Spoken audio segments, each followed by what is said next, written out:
முருங்கைக்கீரை சூப்பு போடுறதுக்கு அப்படியே போடலாங்க. தண்டு இலை பழுத்தலை மட்டும் எடுத்துகிட்டு புழு தலையாக இருந்தால் புழு பூச்சி இது இருந்ததுன்னா பாருங்கள். இப்போலாம் இந்த டைமில் பூச்சியெலாம் இல்லைங்க முருங்கை மரத்தில். அதனால் நீங்கள் வெந்தண்ணியில் காயிட்டுன்னு அப்படியே ஓட்டிங்கன்னா அப்படியே உள்ள அமுந்துடும். காய் கரண்டி வச்சு உள்ள அமுத்திக்கலாம். பொரிக்க வேணுங்கிறதே இல்லை. இதெல்லாம் பொரிக்கணும் டைம் ஆகு சூப் வைக்கிறது அப்படின்னு கஷ்டமாக கிடக்கிறவங்களுக்கு இப்படி வச்சு அமுத்திக்கலாங்க. தண்டோடு அமுத்தி செய்யுங்க. கொஞ்சம் நேரம் ஆக தண்ணி சூடார உள்ள அப்படியே அமுந்துடும். தண்டு கொஞ்சம் லைட்டாக உப்பு, அதிகமாக கொத்தமல்லி சீரகம் போட்டு குடிங்க. கைகால் குடைச்சல் தூக்கம் நல்லா வருங்க. நல்லா இருக்குங்க. தைராய்டுக்கெலாம் ரொம்ப நல்லது. இதை வச்சு குடிங்களா 4 நாள் வச்சு குடிங்க. அப்புறம் ஒரு 4 நாள் கேப் விடுங்க. அப்படி குடிங்க. அப்போ தான் கேட்குங்க. கொத்தமல்லி சீரகம் நான் முதல்லையே உப்பு போட்டேங்க. அதனால் கொத்தமல்லி சீரகத்தை நல்லா பொடியாக அரைச்சி போட்டிங்கன்னா அது ஒரு டேஸ்ட் வரும். கொத்தமல்லி எவ்வளோ தூரம் அரை விடுதோ அந்தளவுக்கு டேஸ்ட்டு கொடுக்குங்க.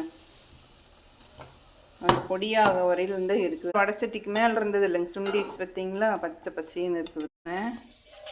10 நிமிஷம் ஆயிடுச்சு. இப்போ இந்த முருங்கை சூப்பாக வடித்து குடிக்கலாங்க. வடிக்கையில் காப்பி வடிக்கையில் வடிக்கிறத விட இந்த மாதிரி அரிக்கையில் வடிச்சுக்கலாங்க. ஈஸியாக வடிக்கும். தண்ணி கீழே போயிடும்.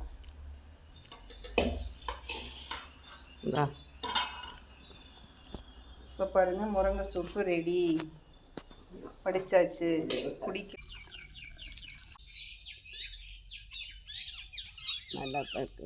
நல்லா இருக்குது முருங்கை சூப்பு.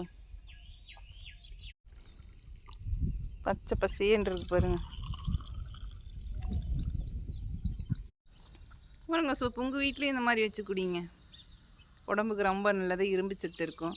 எல்லாம் அவங்கவுங்க வீட்டில் ஒவ்வொரு முருங்கை மரம் வச்சுருப்பீங்களா. டவுனாக இருந்தாலும் ஒரு சில வீட்லலாம் முருங்கை மரம் இருக்கும்.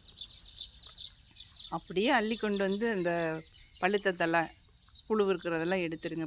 புழு மேக்ஸிமம் இருக்காது. பூச்சி இருக்கிறது எடுத்துருங்க. இந்த சீசனில் பூச்சியும் கிடையாது. வெந்தயம் நல்லா காய வைங்க. அதுக்குள்ளே விட்டுருங்க. கொஞ்சம் நேரம் ஆனால் தானே உள்ளே போய்விடும். மறுபடியும் கொஞ்சம் அமுத்தி விடுங்க. தண்டோடு ஓட்டுருங்க. கைகால் வலியெல்லாம் நீங்கிடும். தைராய்டுக்கு ரொம்ப நல்லது. தூக்கம் வரலைங்களும் தூக்கம் வருங்க. சில டைமில் நான் வச்சு குடிக்கிறதுக்கு சங்கடப்பட்டுக்கிட்டே என்ன ஆரம் செய்கிறதுன்னு பார்ப்போம் இல்லைங்க. இந்த மாதிரி செய்யுங்க. ஒரு 4 நாளைக்கு ஒருக்கா ஒரு 10 நாளைக்கு ஒருக்காவது செய்யுங்க.